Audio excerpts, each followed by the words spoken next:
श्रीमद् भगवद गीता के पास आपके हर प्रश्न का उत्तर है। चाहे आपकी कोई भी परेशानी हो, कोई भी इच्छा हो, श्रीमद् भगवद गीता आपके हर प्रश्न का उत्तर देती है, आपकी हर समस्या का हल देती है। चाहे वो परेशानी आपके मन की हो या धन की हो या आपके शरीर की हो या आपके रिश्तों की हो, आपको अपनी हर समस्या का उत्तर श्रीमद् भगवद गीता में जरूर मिलेगा। आज हम उसी श्रीमद् भगवद गीता के ऐसे 11 अनमोल उपदेश आपको बताएंगे जो आपकी पूरी जिंदगी बदल देंगे। बस आप इन बातों को वीडियो के अंत तक ध्यान से सुनिए। जो भी व्यक्ति इस वीडियो को अंत तक सुनेगा उसे अपनी जिंदगी, उसे अपनी हर परेशानी का हल अवश्य मिलेगा। उसे अपनी जिंदगी में जो कुछ भी चाहिए वो उसे जरूर मिलेगा। श्रीमद् भगवद गीता का सबसे पहला उपदेश यही है कि कोई अगर आपका अपना है या कोई आपसे बड़ा है तो उसका अपने प्रति गलत व्यवहार कभी भी सहन नहीं करना चाहिए। ये गीता का उपदेश हमारी जिंदगी से भी जुड़ा है। हम भी अपने मन की अधिकतर तकलीफों को ये सोचकर जिंदगी भर सहते रहते हैं कि ये तो मेरा अपना है, ये तो मेरा बड़ा है, इसको हम कैसे कुछ कह सकते हैं। हम अगर नहीं सहेंगे, कुछ कह देंगे तो हमारे रिश्ते ही खराब हो जाएंगे, हमारे रिश्ते ही समाप्त हो जाएंगे। पर सोचने की बात यह है कि उस व्यक्ति को आप अपना कैसे मान सकते हैं जो आपकी तकलीफों की वजह हो। अपना तो वो होता है जो हमारी तकलीफों को दूर कर दे। तो गीता का ये उपदेश है कि किसी को भी अपना फायदा मत उठाने दो, किसी को भी खुद पर जुल्म मत करने दो, क्योंकि आप जितना सहेंगे लोग आपको उतना सहने के लिए और मजबूर करेंगे।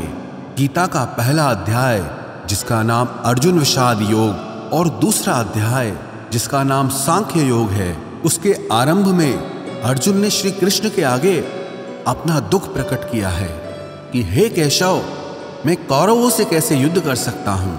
ये सब तो मेरे अपने ही हैं। मैं कैसे भीष्म पितामह और द्रोणाचार्य से युद्ध करूंगा, क्योंकि वो दोनों मेरे पूजनीय हैं। इसलिए इन गुरुजनों को मारने से तो अच्छा है मैं भिक्षा के अन्न को खाकर अपने जीवन का गुजारा करूं। और जिन कौरवों से मैं युद्ध करने जा रहा हूं वो सब धृतराष्ट्र के पुत्र मेरे भाई ही हैं, मेरे अपने ही हैं। इन सबको मारने से अच्छा है कि मैं सन्यासी बन जाऊं। तो श्री कृष्ण ने अर्जुन से कहा कि यहां कौन अपना है और कौन पराया है।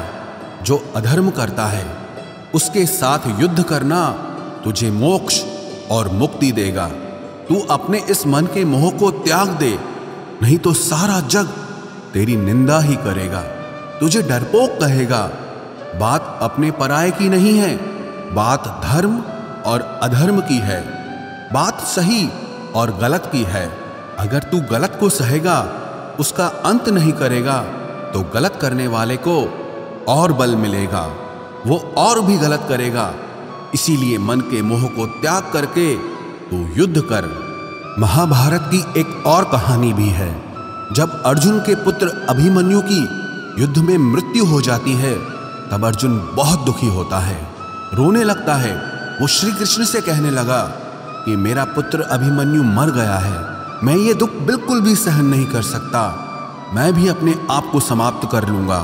फिर भगवान श्री कृष्ण उसे आत्माओं के लोक में लेके गए, जहां अभिमन्यु आनंद से बैठा हुआ था, क्योंकि उसने क्षत्रियोचित व्यवहार किया, इसलिए उसे उत्तम पद की प्राप्ति हुई। जब अर्जुन अभिमन्यु के पास रोते रोते पहुंचा, अपने पुत्र को देखकर अर्जुन बहुत प्रसन्न हुआ। उसे गले से लगाकर कहने लगा कि हे पुत्र, तेरे बिना तो मैं जी ही नहीं सकता, मैंने तो अपने जीवन की आशा का ही त्याग कर दिया है। तो अभिमन्यु कहने लगा कि आप कौन हैं? अर्जुन बोला, मैं तेरा पिता हूं, तू मेरा पुत्र है अभिमन्यु। तो अभिमन्यु कहने लगा कि कौन पिता कौन पुत्र, मेरे हजारों जन्म हुए हैं, किसी जन्म में आप मेरे पिता बनते हैं और किसी जन्म में मैं आपका पिता बनता हूं। आत्मा का न कोई माता होता है न कोई पिता होता है। जब अर्जुन ने देखा कि मेरा पुत्र मुझे पहचान भी नहीं रहा तो उसका सारा मोह खत्म हो गया। इसलिए गीता के इस उपदेश को ठीक से समझ लो कि यहां कोई अपना पराया नहीं है। जो बुरे वक्त में तकलीफ के वक्त में हमारा साथ दे, सिर्फ वही हमारा अपना है, बाकी सब पराए हैं। गीता का दूसरा उपदेश यह है कि जो चला गया है कभी उसका दुख मत करो, और जो आने वाला है उसकी बिल्कुल भी चिंता मत करो।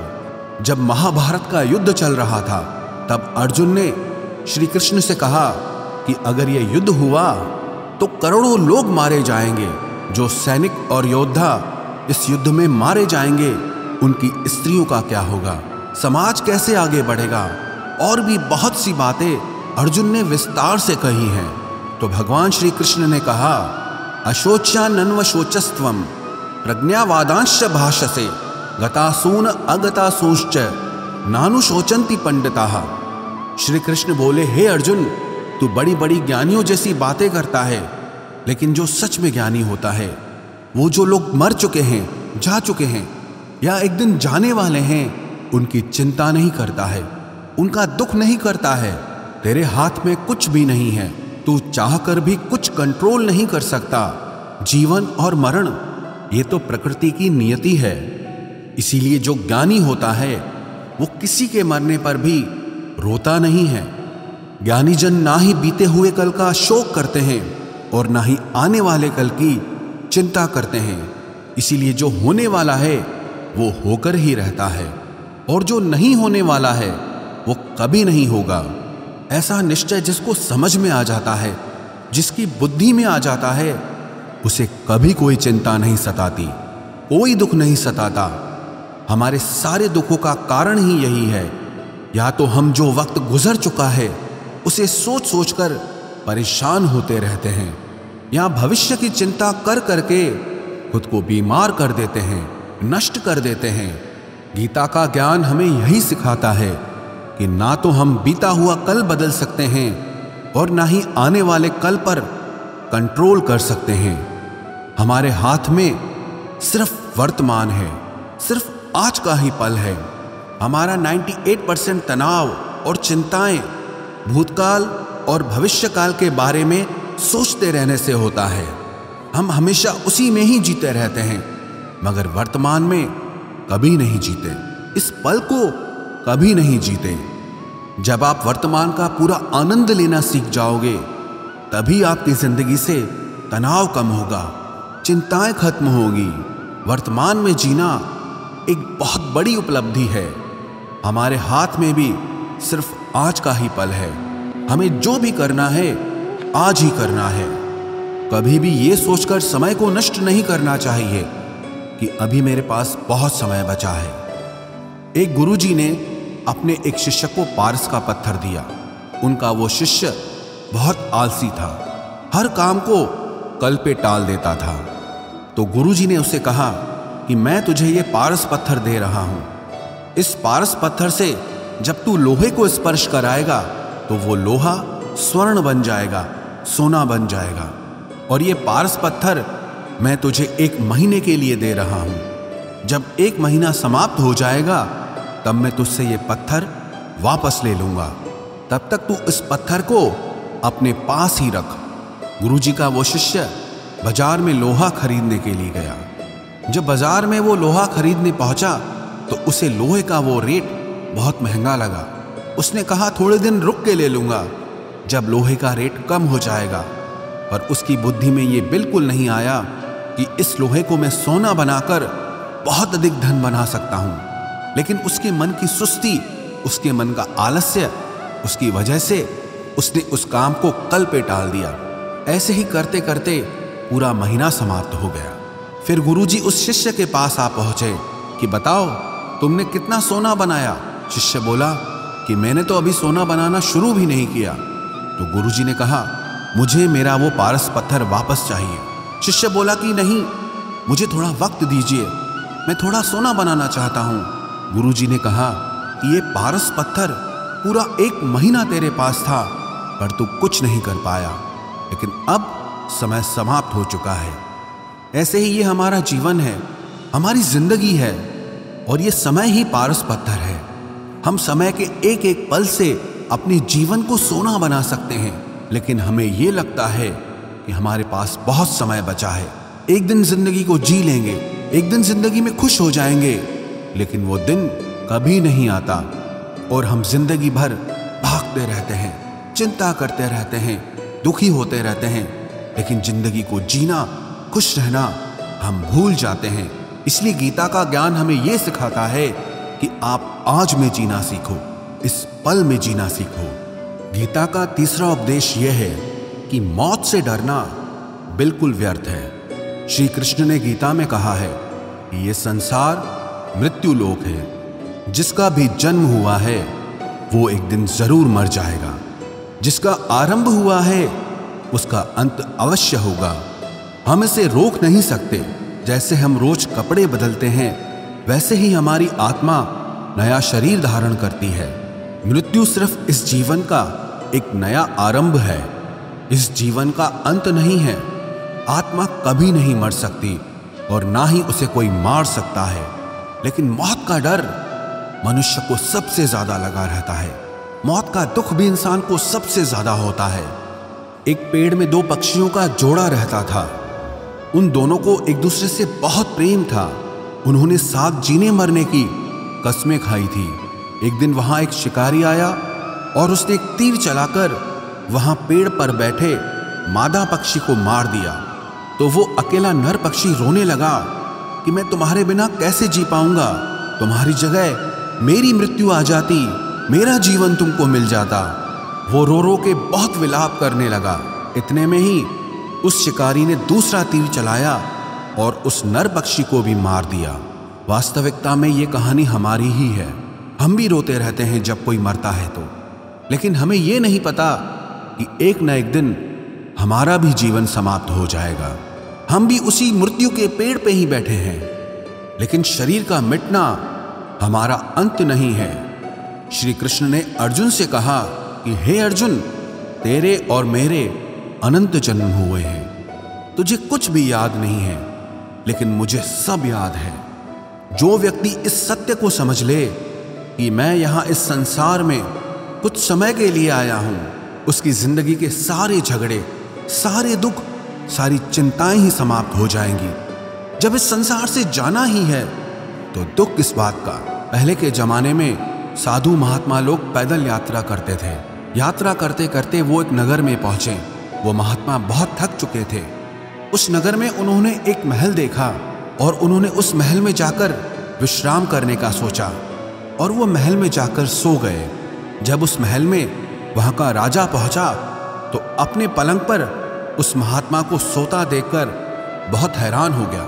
राजा उस महात्मा से पूछने लगा कि तुम मेरे महल में कैसे घुस आए और मेरे बिस्तर पर सो रहे हो। महात्मा कहने लगा, ये तुम्हारा महल है? मुझे तो लगा ये धर्मशाला है। तो राजा ने कहा, आपको मेरा महल धर्मशाला कैसे लगा? तो महात्मा ने राजा से प्रश्न किया कि तुमसे पहले इस महल में कौन रहता था? तो वो राजा बोला कि मुझसे पहले मेरे पिता यहाँ पर रहते थे और उससे पहले मेरे दादाजी यहाँ पर रहते थे। तो महात्मा ने फिर प्रश्न किया कि क्या तुम इस महल में हमेशा रहोगे या तुम्हारे बाद कोई और रहेगा? तो राजा कहने लगा कि मेरे बाद मेरा पुत्र इस महल में रहेगा। तो महात्मा राजा से कहने लगे कि जिस जगह पर रहने वाले बार बार बदल जाते हों उसे घर कैसे कह सकते हो? वो तो धर्मशाला ही है। इसीलिए तेरे महल को धर्मशाला समझकर मैं इसमें रात बिताने के लिए आ गया। धर्मशाला जान जग को, जीव सब मेहमान है। मोह किससे मत करो, सब स्वप्न का सामान है। यदि हम भी इस बात को समझ लें कि हम यहाँ कुछ समय के लिए आए हैं, आनंद करने के लिए आए हैं, खुश रहने के लिए आए हैं, तो हमारे सारे दुख ही समाप्त हो जाएं। जब हम अपना मोह यहाँ जमा लेते हैं, अपना दावा यहाँ जमा लेते हैं कि ये मेरा है, इसे मैं छोड़ नहीं सकता, इसके बिना मैं जी नहीं सकता, तो हमारा जीवन दुखों से भर जाता है। इसलिए जीवन में मृत्यु का भय त्याग करके जीवन का प्रतिपल आनंद लेना चाहिए। गीता का चौथा उपदेश, मन और विचारों को कंट्रोल किए बिना जीवन में कभी शांति और सुकून मिलने वाला ही नहीं है। अर्जुन ने श्री कृष्ण से कहा कि मेरा मन सही गलत सब कुछ जानता है, फिर भी मेरे विचार और मेरा मन मुझसे कंट्रोल नहीं होता। मैं जो करना चाहता हूं वो कर नहीं पाता हूं। और जो नहीं करना चाहता हूं वो मेरा मन मुझसे जबरदस्ती करवाता है। इसीलिए मैं बेचैन हो गया हूं, मुझे शांति प्राप्त नहीं हो रही। तो श्री कृष्ण ने अर्जुन से कहा, उसके लिए तुझे अपने मन और विचारों से डिटैच होकर अपने मन और विचारों को सही दिशा में ले जाने की प्रैक्टिस करनी होगी, अभ्यास करना होगा। और ये एक दिन का काम नहीं है। जब तक तू अपने मन और विचारों की गुलामी का त्याग नहीं करता, तब तक तुझे जीवन में कभी शांति नहीं मिलेगी। एक राजा था, वो बहुत बेचैन और परेशान रहता था। एक दिन वो अपने गुरुजी के पास गया और उनसे कहने लगा कि मेरा मन बहुत बेचैन है, मैं बहुत परेशान हूँ, मैंने पूरे संसार को जीत लिया है, सब कुछ है मेरे पास, पर मैं खुश नहीं हूँ, मेरे मन में सुकून नहीं है, शांति नहीं है। तो गुरुजी ने राजा से कहा कि तुम्हारे नगर में अगर कोई ऐसा व्यक्ति है जिसने सुकून को प्राप्त कर लिया है, शांति को प्राप्त कर लिया है, तुम उसका एक बार कुर्ता पहन लो तो तुम्हारे जीवन में भी शांति आ जाएगी। राजा बहुत प्रसन्न हो गया कि ये तो बहुत आसान काम है। वो अपने राजमहल में आया और राजसभा में वो सबसे कहने लगा कि आप लोगों में से जो भी शांत हो चुका हो, जिसे सुकून मिल गया हो, वो अपना कुर्ता मुझे दे दे। वो बदले में जितना भी धन मांगेगा मैं उसे दे दूंगा। सब लोग एक दूसरे का मुंह देखने लगे। पैसों का लालच आया, लेकिन सबको एक दूसरे की सच्चाई पता थी, क्योंकि किसी की जिंदगी में भी शांति और सुकून नहीं था। सब अपना सर झुकाकर वहां पर खड़े हो गए। फिर उस राजा ने पूरे नगर में ढिंढोरा पिटा दिया कि जिसे भी शांति प्राप्त हो चुकी हो, सुकून प्राप्त हो चुका हो, वो मेरे पास आकर अपना कुर्ता दे दे। वो जितना कहेगा उससे उतना ही धन दिया जाएगा। लेकिन एक भी व्यक्ति ऐसा नहीं मिला जिसे शांति प्राप्त हो चुकी हो। वास्तविकता में जब कोई मरता है तब हम कहते हैं कि वो फलां व्यक्ति आज शांत हो गया। कभी किसी जिंदा इंसान के लिए नहीं सुना कि एक जीता जागता इंसान शांत हो गया है। राजा के सैनिक पूरे शहर में ढूंढते रहे, फिर उन्हें पेड़ के नीचे एक महात्मा तपस्या करता दिखा, जिसके चेहरे पे एक शांति थी, सुकून था। वो सैनिक उस महात्मा के पास आकर पूछने लगे कि क्या आपने शांति प्राप्त कर ली है, सुकून प्राप्त कर लिया है? महात्मा ने कहा, मैं पूरी तरह से शांत हूं। तो सैनिक उसे राजा के पास ले आए। राजा ने उस महात्मा से प्रश्न किया कि क्या आपको शांति और सुकून प्राप्त हो चुके हैं? वो महात्मा कहने लगे, महाराज, मैं पूरी तरह से शांत हूं, मुझे कोई चिंता नहीं, मुझे किसी चीज की लालच नहीं, मुझे कोई इच्छा नहीं है। तो राजा भी बहुत प्रसन्न हो गए कि आखिर वो व्यक्ति मिल ही गया जिसे शांति की प्राप्ति हो चुकी है, जिसे सुकून प्राप्त हो चुका है। तो राजा उस महात्मा से कहने लगे कि हे महात्मा, आप कृपया करके अपना कुर्ता मुझे दे दीजिए, बदले में आप जो मांगेंगे मैं आपको दे दूंगा। वो महात्मा कहने लगे कि महाराज, सुकून और शांति तो मुझे मिल चुके हैं, लेकिन क्या करूं, मेरे पास कुर्ता ही नहीं है पहनने के लिए जो मैं आपको दे सकूं। जब राजा ने उस महात्मा की ये बात सुनी कि इस महात्मा के पास कुर्ता भी नहीं है पहनने के लिए, उसके बाद भी ये महात्मा एकदम शांत है, इसके जीवन में सुकून है, मैं सारी जिंदगी धन को जोड़ने में लगा रहा, दुनिया जीतने में लगा रहा, लेकिन मुझे शांति नहीं मिली, सुकून नहीं मिला। क्योंकि शांति और सुकून बाहर की चीज नहीं है, अपने भीतर की चीज है। इसीलिए जब तक कोई व्यक्ति अपने मन और विचारों को कंट्रोल नहीं करता, तब तक उसके जीवन में सुकून और शांति नहीं आती। और गीता का उपदेश हमें यही सिखाता है कि जीवन में शांति चाहिए तो मन को शांत करना सीखो। गीता का 5वां उपदेश यह है कि वासना, क्रोध और लालच सर्वनाश का कारण है, नरक का द्वार है। जिस भी मनुष्य में ये 3 अवगुण होते हैं, वो हमेशा दूसरों को दुख पहुंचाकर अपने ही सुख और स्वार्थ की पूर्ति करता रहता है। किसी भी चीज की हद से ज्यादा वासना करना और क्रोधी स्वभाव होना और मन में लालच होना उसके जीवन के सुख को समाप्त कर देते हैं, उसके सारे रिश्तों में जहर भर देते हैं। इन्हें नरक का द्वार इसीलिए कहा गया है क्योंकि जिस इंसान में अत्यधिक क्रोध है, लालच है, वासना है, उसका पूरा जीवन जहर से भर जाता है, उसको मरने के बाद नहीं, जीते जी यहीं पर नरक का दर्शन होता है। गीता का छठा उपदेश यह है कि सब भगवान एक ही हैं, कोई छोटा बड़ा नहीं है। सब एक परब्रह्म परमात्मा के अलग अलग रूप और नाम हैं। श्री कृष्ण ने गीता के 10वें अध्याय विभूति योग में बताया है कि जितने भी जगत के देवी देवता हैं वो सब मेरी ही विभूति है। मैं ही शिव हूं, मैं ही इंद्र हूं, मैं ही यक्षराज कुबेर भी हूं, मैं ही अग्निदेव हूं, देवताओं के गुरु बृहस्पति भी मैं हूं, समुद्र भी मैं ही हूं, अक्षरों में ओम भी मैं ही हूं, काल का महाकाल भी मैं ही हूं, सारे जगत का नाश, उत्पत्ति और पालन करने वाला भी मैं ही हूं। श्री कृष्ण ने अर्जुन से कहा कि मेरी विभूतियों का कोई अंत नहीं है, इसलिए सब भगवान, सब नाम, सब देवता मेरे ही रूप हैं। इसीलिए तो किसी भी देव या ईश्वर में कभी भेद बुद्धि मत करना, कभी किसी को छोटा बड़ा मत समझना।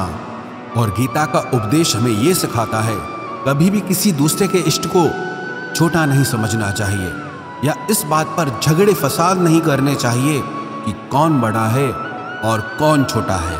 गीता का 7वां उपदेश यह है, सुख की इच्छा ही आखिर में हमारे दुखों का कारण बनती है। श्री कृष्ण ने अर्जुन से कहा कि मनुष्य जितना सुखों की लालसा और इच्छा करता है उतना ही उसकी इंद्रियां सुख भोग में आसक्त हो जाती है, उतना ही इंसान का मन संसार के सुख और आकर्षण का गुलाम बन जाता है। और जितना सुख के पीछे भागेगा उतना ही उसे दुख के अनुभव से भी गुजरना पड़ेगा, क्योंकि ये संसार का नियम ही है। जो चीजें शुरू में मन को बहुत आकर्षित करती हैं बाद में बहुत दुख देती हैं, और जो चीजें शुरू में मुश्किल लगती हैं, कठिन लगती हैं, बाद में हमें बहुत काम आती हैं। गीता का 8वां उपदेश यह है, जो भी मनुष्य दुनिया के सारे सहारे छोड़कर सिर्फ भगवान को ही अपना सहारा मान लेता है, उसकी हर जरूरत वो ईश्वर पूरी करता है, उसकी हर प्रकार से रक्षा वो परमात्मा ही करता है। अनन्याश्चिन्तयो माम ये जनाः पर्युपासते तेषां नित्याभियुक्तानां योगक्षेमं वहाम्यहम्। जो भी व्यक्ति मुझे ही अपना सहारा मानता है उसका योगक्षेम मैं वहन करता हूँ। योगक्षेमं वहाम्यहम् अर्थात जो चीज नहीं मिली है उसकी प्राप्ति कराना उसका नाम योग है, और जो चीज जीवन में मिली हुई है उसकी रक्षा करना उसका नाम क्षेम है। तो श्री कृष्ण कहते हैं जो मुझ पे डिपेंड हो जाते हैं उनको जो चाहिए वो मैं जरूर देता हूँ, और उनकी हर प्रकार से मैं रक्षा भी करता हूँ। गीता का 9वां उपदेश यह है कि इस संसार में हमारा कुछ भी नहीं है। गीता सार में आपने कई बार सुना होगा कि तुम्हारा क्या गया जो तुम रोते हो, तुम क्या लाए थे जो तुमने खो दिया, तुमने क्या पैदा किया जो नष्ट हो गया, तुमने जो लिया यहीं से लिया, जो कुछ भी दिया यहीं पर दिया। जो आज तुम्हारा है कल किसी और का होगा, क्योंकि परिवर्तन इस संसार का नियम है। कल तक जिसके बिना आप जी नहीं सकते थे आज उनसे कोई रिश्ता ही नहीं है, बातचीत तक नहीं है। कहाँ गए वो जीवन भर के सारे रिश्ते, वो सारे मित्र जो साथ जीने मरने की बातें करते थे, आज पता भी नहीं कि वो लोग कहाँ चले गए। ये संसार परिवर्तनशील है, सब लोग यहाँ बदल जाते हैं, हर रिश्ता बदल जाता है, और तो और ये हमारा शरीर भी हर दिन बदल रहा है। बचपन से जवानी, जवानी से बुढ़ापा, और एक दिन ये शरीर हमारा साथ छोड़ देता है। तो किसके लिए रोना और किसकी चिंता करना। हम सारी जिंदगी चीजों को, रिश्तों को, जिंदगी को बनाने में, सजाने में, संवारने में लगे रहते हैं, लेकिन एक दिन सब कुछ बिखर जाता है। सारी जिंदगी जिस संपत्ति, जिन रिश्तों के लिए हम लड़ते रहते हैं, एक दिन सब कुछ छोड़ करके हमें इस दुनिया से जाना पड़ता है। गीता का 10वां उपदेश हमें यह सिखाता है कि किसी से भी हद से ज्यादा मोह कभी मत करना। श्री कृष्ण ने गीता का पूरा ज्ञान ही अर्जुन के मोह को नष्ट करने के लिए कहा है। ये मोह ही है जो इंसान को सबसे ज्यादा रुलाता है। मोह इतना बलवान है कि शेर जैसे इंसान को भी गीदड़ बना देता है। जो अर्जुन युद्ध में देवताओं से भी जीत गया, पर अपने रिश्तेदारों को युद्ध में देखकर उसका हाथ कांपने लगा। वो बोला, हे केशव, मेरे हाथ में धनुष पकड़ने की ताकत भी नहीं बची है, मेरे हाथ कांप रहे हैं, मैं युद्ध नहीं कर पाऊंगा। ये मोह इतना पेनफुल होता है जिसकी पीड़ा ना सह पाने के कारण कई लोग अपनी जिंदगी खत्म कर देते हैं, आत्महत्या तक कर लेते हैं कि उस व्यक्ति के बिना हम जी नहीं पाएंगे। जीवन में किसी से भी हद से ज्यादा मोह करोगे तो जीवन भर पीड़ा का ही सामना करना पड़ेगा। जो व्यक्ति अपने मोह से बाहर नहीं आता, उसका सब कुछ उससे छिन जाता है, उसकी सारी खुशी खत्म हो जाती है। इसीलिए गीता का ज्ञान बार बार यही सिखाता है कि अपने मन के मोह को त्याग करके आप बलवान बनो, बुद्धिमान बनो, सत्य के दर्शन करो कि वास्तविकता क्या है। क्योंकि हमारा मोह हमें हमेशा झूठ ही दिखाता है, झूठ पे ही विश्वास दिलाता है और दिल में झूठी उम्मीदें जगाता है। और ये ही हमारे दुखों का सबसे बड़ा कारण है। हम ही मोह कर लेते हैं, हम ही लोगों से उम्मीदें लगा बैठते हैं, पर वास्तविकता बिल्कुल अलग होती है। लोग वैसे नहीं होते जैसे हम मान लेते हैं, जैसा हम समझ लेते हैं, क्योंकि मोह के कारण हमें सच्चाई नहीं दिख पाती, लोगों का असली चेहरा नहीं दिख पाता। इसीलिए गीता का उपदेश हमें यह सिखाता है कि जीवन में अगर आनंद और प्रसन्नता से रहना है तो किसी में भी हद से ज्यादा मोह कभी मत करना। गीता का 11वां उपदेश ये है कि इस दुनिया में अगर आए हो तो दुख तो मिलेगा ही मिलेगा। दुख से कभी घबराना मत, दुख से कभी डरना मत। श्री कृष्ण ने गीता में कहा है कि ये संसार दुखालयम अशाश्वतम है, अर्थात ये संसार दुखों का घर है। जैसे औषधालय में औषधि मिलती है, पुस्तकालय में पुस्तकें मिलती है, चिकित्सालय में चिकित्सा होती है, वैसे इस संसार को भी श्री कृष्ण ने एक नाम दिया है, दुखालय, जहां पर दुख मिलता हो। दुख तो यहां हर किसी के जीवन में आता ही है, लेकिन अगर दुख आया है तो सुख भी आएगा। इसीलिए दुख से कभी डरना नहीं चाहिए, क्योंकि ये संसार दुखालय भी है और अशाश्वत भी है। अशाश्वत का मतलब ही यही होता है कि यहाँ परमानेंट कुछ भी नहीं है, यहाँ सब कुछ बदल जाता है। दुख सुख में बदल जाता है और सुख दुख में बदल जाता है। सम्मान अपमान में और अपमान सम्मान में बदल जाता है। खुशी दर्द में और दर्द खुशी में कभी भी बदल जाती है। जीत हार में और हार जीत में, जहाँ कभी भी कुछ भी बदल सकता है। कुछ भी परमानेंट नहीं है, ना ही हम परमानेंट हैं, ना ही हमसे जुड़ी कोई चीज यहाँ पर परमानेंट है, क्योंकि ये संसार अशाश्वत है, शाश्वत नहीं है। यहाँ सब कुछ बदलने वाला है, यहाँ कुछ भी परमानेंट नहीं रहेगा। तो आपका दुख भी परमानेंट नहीं रहेगा, इसीलिए दुख से कभी भी डरना नहीं चाहिए।